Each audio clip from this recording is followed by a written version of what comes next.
Kalau kita sudah tidak berbuat dosa sampai maghrib, kemudian kita habis itu salat maghrib, bertahan tidak berdosa, tidak gelendengi orang, tidak marah, tidak membentak, tidak melakukan apapun yang dilarang oleh Allah, berbuat yang terbaik sampai dengan Isya, waktu Isya, maka itulah salat maghrib kita. Kalau begitu, berapa jam salat kita sehari semalam? 24 jam. Kalau salat kita 24 jam, maka kita dinamakan orang yang selamat. Maka kemudian monggo itu yang tadi saya mengatakan itu dijelaskan atau ditafsirkan sendiri lebih luas sampai dengan subuh. Kalau begitu kita memang harus salat terus menerus. Hal yang menjadi falsafah kita adalah orang yang dagang dinamakan dagang kalau beruntung. Orang nyambet gawe, bekerja, dinamakan kerja kalau gajian. Kan begitu? Orang menuntut ilmu, dikatakan menuntut ilmu kalau kemudian dia dapat ilmu. Sekarang, orang yang menunaikan sholat, dikatakan sholat kalau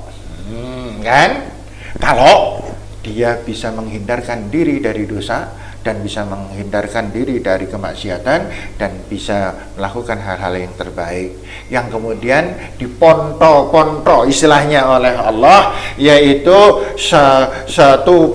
kalau satu pondok satu kelompok, yaitu kelompok asar, yaitu kamu berbuat baik diawali dengan 4 rakaat, diimplementasikan sampai dengan maghrib, diawali dengan 3 rakaat, diimplementasikan sampai dengan Isya, diawali 4 rakaat, diimplementasikan sampai dengan subuh, diawali 2 rakaat, diimplementasikan, dilaksanakan, direalisasikan janji kita di hadapan Allah menggunakan salat tadi sampai dengan zuhur. Begitu dan seterusnya yang harus kita waspadai. Makanya kemudian gimana Pak Anang? Gimana Pak Anang? Luar biasa sekali, tapi ini kayaknya Ustadz, ini masih ada beberapa waktu yang memberikan kesempatan pada pendengar di rumah, mungkin ada yang mau bertanya. Mungkin di sini dari penjelasannya luar biasa sekali. Oke, sahabat Purnama Masjid di rumah, apabila ada pertanyaan silahkan WhatsApp ke 085292117722. Sekali lagi 085292117722 dalam Ustadz menjawab mencerahkan umat. Ya, bisa kita lanjut lagi Pak? Mungkin ada pertanyaan ataupun hal yang bisa didiskusikan. Oke, tadi sudah disampaikan cukup panjang lebar buat kita sekalian, dan sekarang kita juga merasakan kayaknya hal-hal itu kok kita banget gitu ya. Terus kita juga tahu bahwa sekarang ternyata penjabaran dari surah Al-Ma'un yang tadi alladzina hum an salatihim sahun, salatnya yang asal-asalan itu diantaranya adalah berarti ketika kita selesai salat itu kan baru selesai yang gerakannya, yang assalamualaikumnya itu sesungguhnya belum berakhir. Karena ketika kita selesai dari assalamualaikum warahmatullahi wabarakatuh, maka begitu keluar dari masjid saja kita sudah berdoa, dan itu masih ada kaitannya dengan salat juga. Begitu kita ketemu dengan teman, menjadi ucapannya assalamualaikum warahmatullahi wabarakatuh, dan ketika assalamualaikum pun tidak ada kesempatan kita buat ngerasani ya, buat membenci, buat mangkal dan seterusnya. Jadi kayaknya harus gitu. Kalau enggak begitu berat juga kita. Nah, betul, berarti yang dikatakan bahwa sholat itu akan menghapuskan dosa, ya nyambung bener itu. Makanya betul. Kalau nggak seperti itu kita nggak nyambung sholat kita. Nah, Ustadz, kami semua diajarin juga ya. Lalu apa yang harus kita lakukan? Kalau itu kan hal yang berat untuk kita lakukan ya. Nah, artinya bagaimana kita menghindari tahap demi tahap, ittaqillah mastata'tum, semampu kita. Lalu hal-hal yang barangkali perlu kita lakukan agar kita ini kencang ingat bahwa tadi saya sudah ketemu dengan Allah di dalam sholat. Saya sudah meyakini Allah itu ada. Saya meyakini bahwa Allah melihat kita. Wah, jadi nggak enak juga mau berbuat nggak nyaman itu, minimal nggak enak juga ya, karena merasa dilihat oleh Allah Subhanahu Wa Taala. Ustaz merasa ada Ya. pengalaman. Gimana Ustaz Mukhlas? Gimana Ustaz? Itulah yang mungkin terjadi di masyarakat, termasuk diri kita, masya Allah. Kita taunya sholat ini ya gerakan itu, ternyata tadi disampaikan oleh beliau Ustadz, masya Allah, yang namanya sholat itu dari waktu ke waktu bersambung terus demikian. Inilah yang mestinya harus kita ketahui bersama bahwa ketika seseorang itu melaksanakan sebuah ibadah, tidak memahami maksud dan tujuannya, tidak memahami hikmahnya, apa yang sebenarnya kita lakukan itu akan menjadi apa tujuannya, maka menjadikan itulah hanya sebuah rutinitas saja. Sing penting sudah. Nah, ada pepatah lagi, masya Allah, sing penting kan sholat, Gusti Allah maha memaafkan. Inilah yang harus kita ketahui bersama, bahwa sholat itu tidak hanya sekedar gerakan, itu ternyata ada kelanjutan yang mesti harus. Pernah ada saya bersama teman itu habis berdoa menangis di hadapan Ka'bah. Dia menangis memohon untuk dikabulkan doanya. Iya. Kemudian dia setelah keluar dari pintu masjid, di luar ada seseorang yang memaksa meminta uang dengan nominal yang dia maksa 500 rial. Itu kan di luar nalar, minta kok. Iya, memaksa. Akhirnya dia bingung, dia teringat, apakah ini Allah lagi menguji saya? Tadi saya berdoa memaksa Allah untuk bisa mengabulkannya. Allah menjawab kalau saya dipaksa semacam itu. Akhirnya saya harus mengeluarkan itu uang. Saya kasihkan, saya teringat bahwa Allah semacam itu. Ternyata Allah menjawab berikutnya, orang yang tadi minta itu di luar masjid setelah sudah aktivitas lain, ketemu lagi, dia sudah dibawa oleh polisi. Ternyata orang itu orangnya, dia memang mengatakan ikhlas, kayak teringat dengan doanya menangis itu. Inilah barangkali Allah lagi mengingatkan saya untuk memaksakan keikhlasannya seperti apa. Saya begitu hilang rasa artinya kesadaran bahwa orang itu memaksa saya. Allah menunjukkan ternyata orang itu orang memang betul orang jahat. Saya teringat ketika dia bilang begitu, saya ingat, subhanallah, untung saya diingatkan semacam itu. Saya teringat kalau saya lagi nggak teringat berdoa itu, orang itu begitu lihat mungkin saya pukuli, tapi saya teringat saya tadi habis berdoa semacam itu sehingga saya bisa teredam. Inilah barangkali ada gambaran semacam itu. Sholat itu adalah ibarat kita selalu dekat kepada Allah Subhanahu wa taala. Iya, betul. Satu hikmah yang luar biasa itu Ustaz Mukhlas. Sebab semuanya berasal dari sebab akibat. Dan sholat pun adalah pemicu sebab akibat itu sendiri. Sumber sebab akibat justru berasal dari sholat. Ketika Rasulullah SAW mengatakan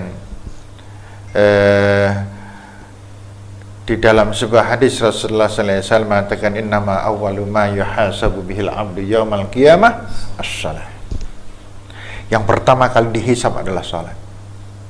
Saya pada saat itu mempelajari hadis ini, teka-tekinya luar biasa. Ada apa ini kok semacam ini? Kenapa yang pertama kali dihisab adalah sholat? Kemudian Rasul mengatakan, idza saluhat saluhasairu amali. Kalau sholatnya bagus, maka semuanya dianggap bagus. Astagfirullah. Kalau begitu, kuncinya berada di sholat. Lah, sholat yang bagus itu yang macam apa? Inilah yang harus kita kejar untuk kita pelajari. Ya. Makanya insya Allah ini waktunya sudah tidak memungkinkan. Dan nanti pendengar jangan kelamaan, nanti pendengar pada bosan dengan kita. Kita lebih baik kita sambung kesempatan yang akan datang, yaitu kita mencari jawaban dari ilmu dari Rasulullah, dari Allah Subhanahu wa taala, tentang bagaimana agar salat kita ini diterima dan bagaimana tanda-tanda bahwa sholat kita ini adalah sudah mewakili seluruh unsur hidup dan perbuatan ibadah kita, sesuai dengan yang dikatakan oleh Rasul sallallahu alaihi wasallam, idza saluhat saluha sa'iru amali. Kalau sholatnya bagus, semuanya dianggap bagus. Nah, sholat yang bagus yang macam apa? Sholat yang dimaksud oleh Rasul ini sholat yang macam apa? Kita telusuri, kita kejar, dan akhirnya insya Allah kita mendapatkan pelajaran ini, dan kita semakin mampu menundukkan diri di hadapan Allah Subhanahu wa Ta'ala. Demikian Ustaz Danang. Luar biasa sekali. Wah, setelah mendengarkan uraian yang disampaikan Ustadz Haris dan tambahan dari Ustadz Endang, Ustadz Muklas, luar biasa sekali berkaitan dengan sholat. Berarti sudah nggak ada rumusnya api endi wong sing sholat tapi kelakuannya jelek dengan sing ora sholat kelakuannya bagus. Nah, insya Allah akan kita jawab di pekan mendatang. Insya Allah. Itu udah, rumus itu udah nggak berlaku kalau kita mendengarkan kajian ini ya. Insya Allah, alhamdulillah pendengar Purnamasi di rumah dan sahabat dimanapun berada, kita di penghujung acara pada Ustadz menjawab, mencerahkan umat ini. Mungkin sebelum saya tutup, ada yang mau disampaikan dulu sebagai closing statement dari Ustadz Endang atau Ustadz Haris atau Ustadz Muklas. Monggo silakan. Jazakumullah pendengar Radio Purnamasi dimanapun berada. Tadi kita mendengar dari Ustadz Haris bahwa sholat itu adalah doa. Saya ingin mengulangnya, sholat itu adalah doa. Dan doa itu mohon ibadah, intinya ibadah. Dan dengan demikian, seluruh aktivitas kegiatan kita dalam hal apapun yang kita kerjakan, dimanapun kita mengerjakannya, dengan siapapun kita melaksanakan pekerjaan itu, maka endingnya akan dinilai bagaimana sholat kita. Baru saja Ustaz menyampaikan bahwa andaikan sholatnya itu bagus, maka yang lainnya pasti bagus. Karena sholatnya 24 jam. Jadi kita sudah tidak mungkin lagi untuk merasakan ketika Allahu Akbar, Allah yang maha besar, lalu kita mau sombong dengan cara apa? Andaikan sholat kita bagus, serius, sungguh-sungguh, maka Allah Subhanahu wa Ta'ala akan bentengi diri kita dari sifat sombong itu. Semoga Allah Subhanahu wa Ta'ala jadikan kita semua sebagai hamba-hamba Allah yang pandai bersyukur, yang mampu menjalankan ibadah sholat dengan sebaik-baiknya. Demikian Endang untuk sementara dari saya. Siap, jazakumullah Ustadz Endang. Mungkin Pak Aris akan memberikan closing statementnya. Ya, saya hanya ingin mengatakan bahwa tidak ada perbuatan kecuali pasti doa. Kalau saya berbuat baik pada Pak Endang misalnya, maka bukan sekedar saya ingin Pak Endang senang, tetapi karena saya sedang berdoa semoga Allah meridhai saya. Seorang pengemis datang pada saya dan saya kasih bismillah, ya Allah berkahilah hamba. Seorang istri saya mengatakan atau meminta tolong atau apa, kemudian saya melakukan, dan saya harus selalu membatin, doa Allah jadikan ini ibadah hamba, ridhai hamba. Ketika saya datang ke orang yang sedang sakit, maka saya harus mempunyai batin, ya Allah berikanlah pertolonganmu pada hamba, ya Allah semoga orang yang sakit tadi disembuhkan.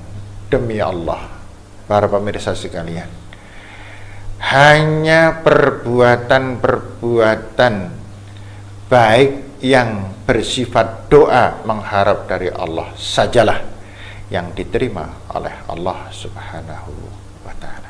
Begitu Pak. Terima kasih. Jazakumullah. Mungkin yang terakhir, mungkin ada yang mau disampaikan Pak Muklas. Alhamdulillah, puji syukur kepada Allah Subhanahu wa Ta'ala. Tadi pencerahan beliau, Ustaz Haris semuanya mengingatkan pada diri saya sendiri bahwa ternyata sholat kita masih terbatas.